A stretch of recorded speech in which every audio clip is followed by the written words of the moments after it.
हेर त वहाँ टुप्पा घाम लागिसक्यो यस बेलासम्म सुतिरहेछ यो केटो त केटो उठ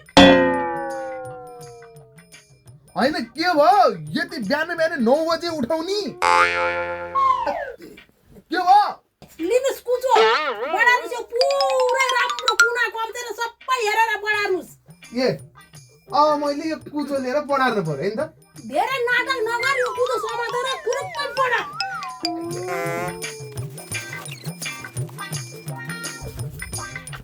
ल भ्याइयो यो झाडु झाडु लाएर पनि ए बढारेर सक्यो पुजा बेलुकादेखिको भाँडा खान त्यो कुरुम मार्ने ए है अब भाँडा पनि मान्नु पर्यो मैले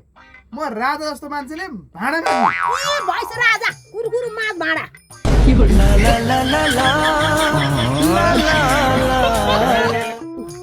ल भाँडा साँडा माझेर सके अब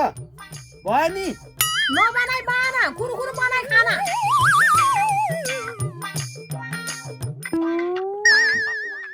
होइन मम्मी यो भातमा त सिटी नै लाउँदैन त के भएको भात पाकिसक्यो कसरी सिटी लाग्छ त केही जान्दैन गदा ल खाना पनि पकाएर रेडी भइसक्यो ओ ठिक छ ल ओके होइन तपाईँले मलाई आज किन यति धेरै दुःख दिएको भने अब त बिहा गर्ने बेला भइसक्यो अहिलेसम्म पो मैले सुख दिएँ अब त बुढीले आसी त अब बुढीसित सघाउनु परेन त्यही भएर मैले सिकाएको ए भनेपछि त बिहाको दिन पनि महिलाई खाना पकाउन लाउँदो होला नि तपाईँले होइन त तँ त दुला हुने होला कारण गदा होस् काम त बिहा क्याटरिङले गर्छ अनि खाना मात्रै मिठो भएर हुन्छ त बिहामा त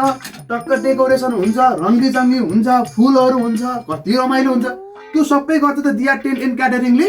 यहाँ त बिहामा रङ्गाउने पकाउने सजाउने सबै कुरा हुन्छ नलपुरको सबैभन्दा पुरानो विश्वासिलो ठाउँ हो